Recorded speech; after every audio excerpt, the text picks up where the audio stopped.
Hey guys, if you're enjoying the content I've been putting up, be sure to subscribe so you always know when a new video pops up. Now that we got that part out of the way, let's get into the video.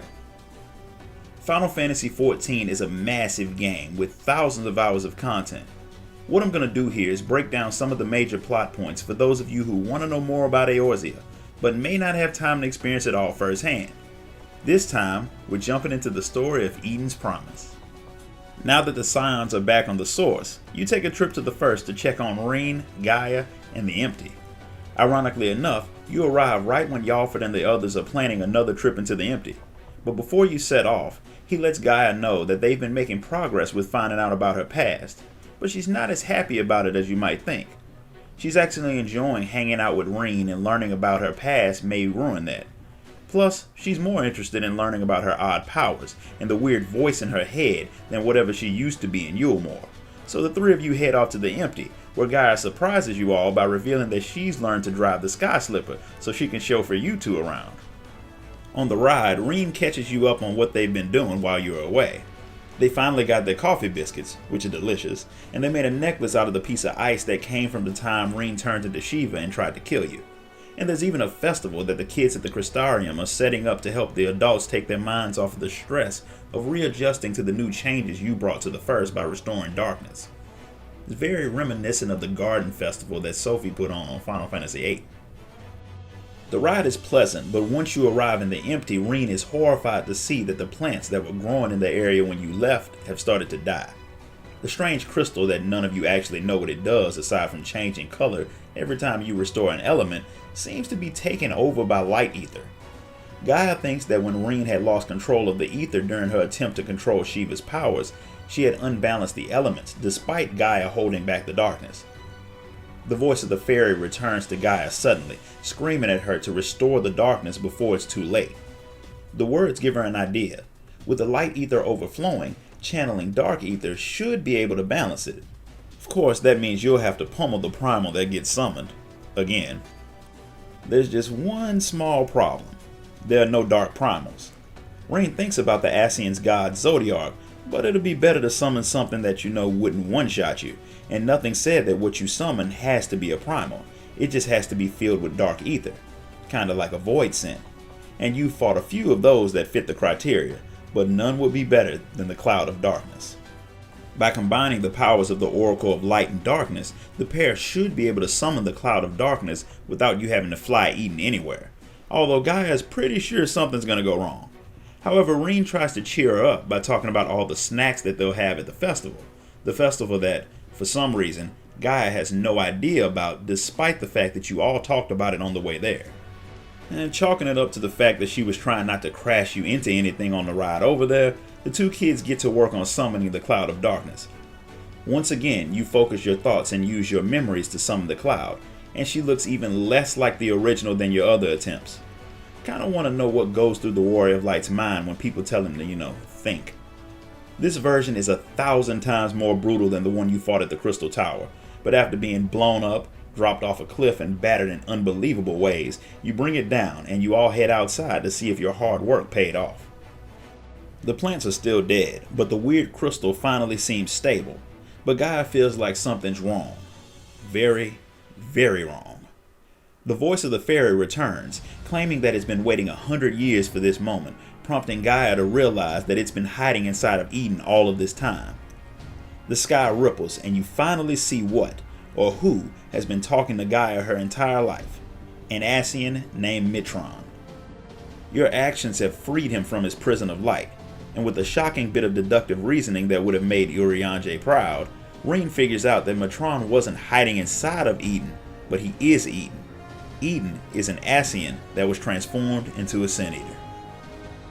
Gaia is a little bit upset to learn that restoring the darkness was Mitron's idea and not hers, but he hadn't forced her to do anything. He'd only suggested it, and she'd gone through with it on her own, giving him the ability to leave the body he'd been trapped in for a century. And he's thankful to Gaia for her help, although he knew she'd come for him. He knows her very well, and once he restores her memories, she'll know him too. When the 13th shard was flooded with darkness, the first, being the world most connected to it, felt the effects the most. It was unbalanced in a way that made it easily overcome by light ether, If that happened, it would become as useless to the Ascians as the 13th, so they put extra effort into keeping the world from being flooded with light. Selk came up with a plan to jumpstart the rejoining of all the shards with the source by using the light that the Ascians had worked to keep back, and he had given the job to Mitron and his allies, but they were beaten by Ardbert and his friends. Death isn't permanent for Ascians in most cases. Their souls just go back into the rift until they find a new body. But before Mitron's soul could leave, Ardbert stabbed it with a sword made of pure light, and it mutated him into Eden. The pain was unbearable, and then he couldn't even think anymore. His instincts took over, and they latched on to Ardbert's desire to banish darkness, causing him to unleash the full force of the light built up inside of him. It would have consumed the entire world had Minfilia not stopped the flood. Her actions gave Mitron a bit of his consciousness back, but he couldn't move. He could only whisper and hope someone could hear him. Selk could have saved him, but he wouldn't risk disturbing the balance of ether. So Mitron called out to the only person who he knew would help him, Gaia. The voice she had been hearing her entire life had been pleading for help, but since she had forgotten him and everything about who she was, she didn't know. And without that knowledge, she could only use a fraction of her power. When you restored darkness to the world, it made Mitron stronger and let him take more direct control of Gaia, which is what had brought her to Eden. He had brought her there to free him, but you stopped it when you had fought her. But your attempts to fix the empty by having Eden absorb ether slowly helped him break free, and now he's able to project his mind outside of Eden, although he's still trapped inside. The story is interesting, but Gaia still doesn't understand what it means about her. Mitron decides to show her once she goes back to Eden's core. Reen's reluctant to do anything that the fairy told Gaia, and now knowing that it's an Ascian, she's even less likely to trust it. On top of that, she no longer has control of Eden, so going into the core could be terrible, but she doesn't know what to do. As long as Mitron is absorbing all the ether you gathered, the empty will never be restored. She wishes Thancred and Urianger were there, but in a shocking turn of events, Gaia no longer has any idea who they are. It seems that Mitron is stealing her memories, meaning that if you want to help Gaia, you'll have to deal with him. So you head to the core where he decides to use Eden to recreate the events of 100 years ago, to show you what happened when Ardbert and the others faced off against the Shadowkeeper, kinda similar to the way Selk recreated Amaurot. All of this is so he can show Gaia who she really is, but Reen warns her not to trust anything he says. When Gaia decides to listen to you instead of him, he snaps, yelling at Reen for corrupting his friend before he decides to teleport Gaia away to start restoring her to her true self. And he's going to make you help by forcing you to face off against the Shadowkeeper, the beast that Ardbert and his warriors of darkness fought 100 years ago. Like they did before, you bring down the monster, and after the fight, Mitron gives Gaia back, but something's wrong with her. The memories of her past start coming back, and she remembers seeing the warriors of light and the Shadowkeeper, but it's all still fuzzy. Mitron reappears to fill in the blanks for her. The reason she remembered the battle was because 100 years ago, she and Mitron had combined their powers to create the beast. The reason Reen had thought Gaia felt like Selk when they had first met was because the woman was an Ascian reborn. She and Mitron had merged bodies and souls to fight the warriors of light, but when Ardbert had struck them down, Gaia had died, allowing her to be reborn, while Mitron had been turned into Eden. She got to live on without him, but now that they're back together, he won't let her be taken away from him again. Reen tries to empathize with him. Having been held against her will herself, she can understand how trapped and helpless he must feel, but that doesn't give him the right to steal Gaia's memories. But having known true happiness with Gaia, Mitron can't handle the fact that fate tore them apart. He decides that he will merge with her again, restoring her memories all at once. He begins the process and Gaia's Ascian mask appears, revealing that he has been telling the truth the entire time. As her other memories start to return faster, she looks at Reen and has no idea who the girl is. With her mind cleared of all the distracting memories of her human side, Mitron finally rejoins with her. The sight of their merged form activates the echo, and you're taken to an image of Mitron and Gaia in her true form as Logrith. Her memory was distorted even then because after rebirth it takes time, and a little coaxing, for Ascians to remember who they were. Mitron tells her that they were members of the Convocation of 14 who worked alongside Selk, La Habrea, and the other top Ascians to summon Zodiark.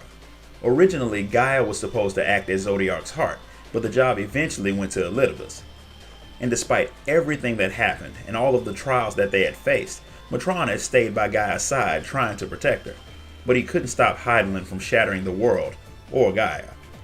Emet-Selch had restored her memories so she could help them restore the world to what it had been before Hydaelyn dropkicked Zodiark and shattered everything, but she and Mitron only had the true power to help when they joined together.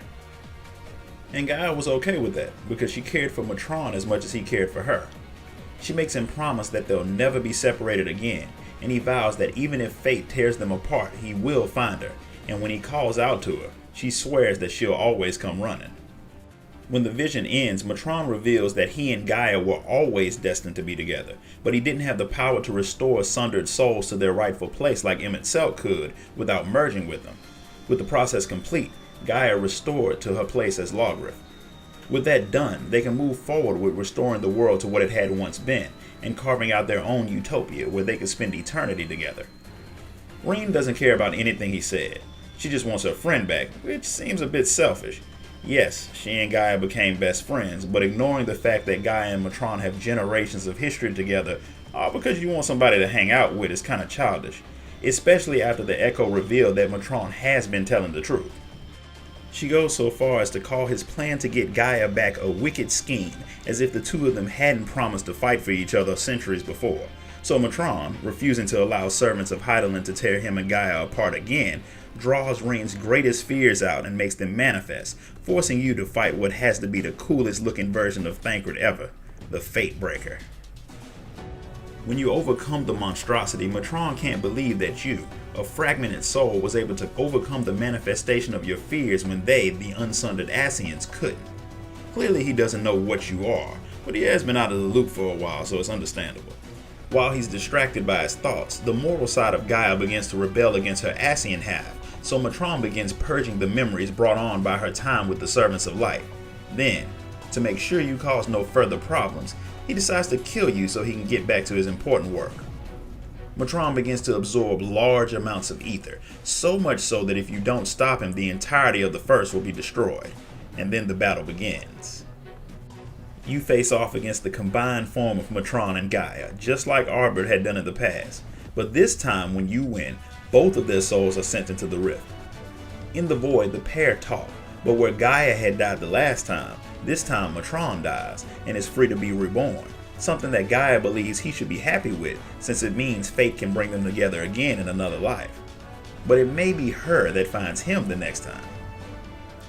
It sounds good, but he doesn't even think she'll remember him for long. However, she's decided to keep a diary so that even if her memories fade, her words won't.